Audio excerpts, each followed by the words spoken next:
Okay. Anyways, we'll save the rest of the music news for next week. Let's move on to the album review. So for this week, we are going to be discussing the brand new Jeff Goldblum and the Mildred Snitzer Orchestra album, Still Blooming. So, Still Blooming is the third studio album by Jeff Goldblum and the Mildred Snitzer Orchestra. It was released on April 25th, 2025. It features guest appearances from Ariana Grande, Cynthia Erivo, Maya Skies, and Scarlett Johansson. Eric, this is the second album that we are talking about that's from Mr. Jeff Goldblum. Your thoughts on this one? So I am just surprised in how well he can play the piano. Like it's just for such a eccentric man. Yeah. Like you would never think just the way he is. He's just like a typical like. It's almost like those like play actors, like those actors that do plays. They're kind of a little bit odd, but they're very good at their craft. And then when this guy gets behind the piano, it's like he's like, I don't know. It's like I don't see him as Jeff Goldblum, the actor. It's weird. I see him as just like a jazz piano player, and I'm like, man, this guy can play. And he fits. He looks like a jazz piano player. He does, because like some of those jazz people are a little bit eccentric too. Yeah. Right. I did, however, like his older stuff, like the previous album, that first album the previous album that we reviewed. I thought that was awesome, and I occasionally will listen to it. This one I just felt like it didn't start off well. Like I don't know why. I just do with featuring Ariana Grande. I think it was just kind of like I don't know if that was the right song to open with. Yeah. For the album, just because it was a little bit like it was too repetitive, the chorus, and you're just like, okay, I get it. But I have to say the song Blue Miner was awesome. That song was sick. And the saxophone solos in this album was unreal. Yep. Yeah, there's a lot of like really great instrumentation on this album. But I do agree with you. Like that first track, I was like, I'm not really hooked based on this. It's like a bit too repetitive. But yeah. What did you think himself? Oh yeah.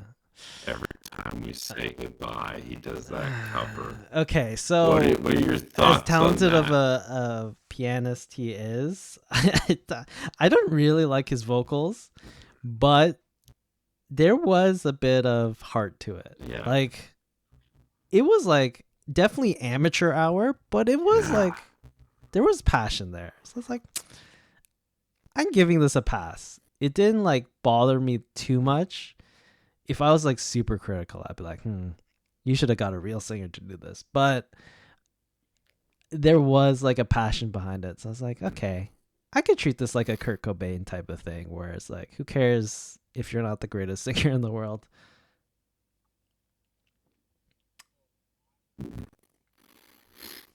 Found out it was the last song. I was like, I don't know. And then when I listened to it again, and the more I listen to it, the more I appreciate it, and the more I feel his heart behind the song. Yep. But he definitely, I would agree, he's not a good vocalist. And they probably could have had somebody else, but it was almost like he was happy to do this. And it was like, how could you deprive a man of his happiness? Yeah, for sure. I totally agree with that. But like, I don't know, the vocal performances on this album, I sort of could have done without. Like even the Scarlett Johansson one, The Best Is Yet to Come, I was like, this could have been anyone. Like it didn't have to be Scarlett Johansson. I definitely enjoyed the instrumentals more than I did the vocal, the guests. Yeah, they didn't do anything special. Like they didn't really add anything, in my opinion, to any of the tracks. Honestly, I think Jeff Goldblum should have just kept with his kind of original style, because I don't remember if he had any other people I think he had with him, one on the which is previous album. okay. Yeah, like to like mix it up once in a while, but I feel like there needs to be, and I get I'm saying this about Ariana Grande, but like there needs to be like a proper vocalist. Like there has to be a reason why that vocalist is coming in for that specific song.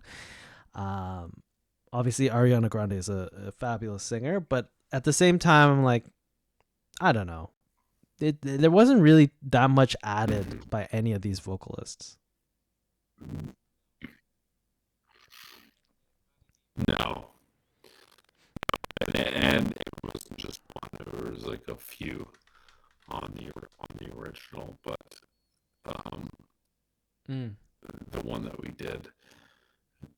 But the what was it?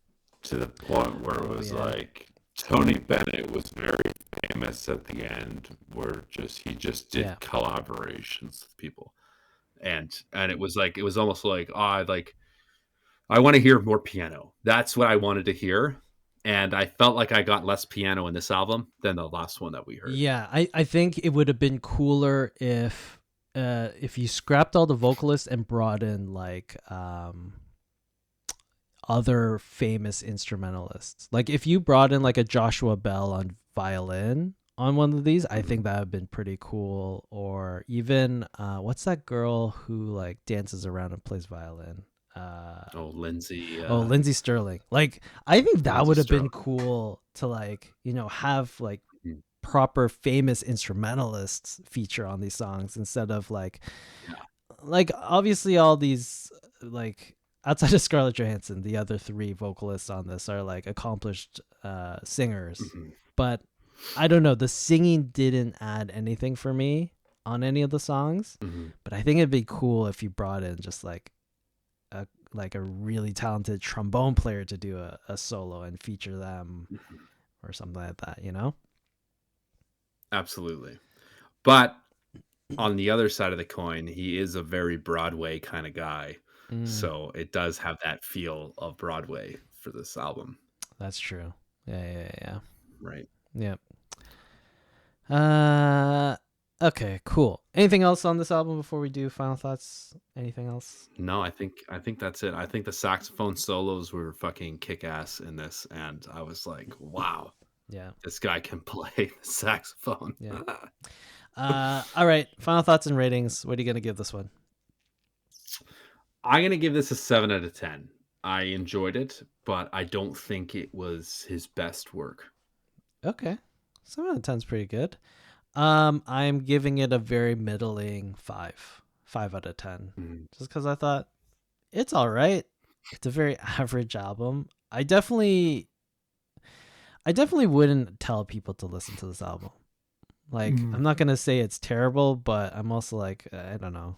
You don't need to listen to this. You could skip it, right? Absolutely. So that's sort of why I'm giving it a 5. I just found overall is a bit boring. There's a few interesting stuff in there that's going on, but outside of that, like none of these songs really did it for me for the most part. So they'll be a 5 for me. All right, cool. So that's Still Blooming by Jeff Goldblum and the Mildred Snitzer Orchestra. For those of you following along with us every single week, the album that we are going to be discussing next week will be the brand new Garbage album, Let All That We Imagine Be the Light. Garbage is back with a brand new album, so that should be a lot of fun to listen to. Cool. And that's it for the Crossroads Music Podcast for another week. Thanks everyone for tuning in. We'll be back. Sorry, Eric. I should have probably confirmed this with you before we started. We are back Wednesday? Monday. Oh, okay. So short turnaround. Okay. Short turnaround. We are back next Monday, 10 p.m. ET, 7 p.m. PT, here at twitch.tv/The Crossroads Music Podcast. Catch us on Apple Music, Spotify, Amazon Music Unlimited for your podcast. But yeah, on YouTube, throw some comments in there. Tell us why you think Still Blooming is a great album, or maybe it's a terrible album. Who knows? But that's it for another week of the Crossroads Music Podcast. Thanks everyone for tuning in, and we will catch you all next time.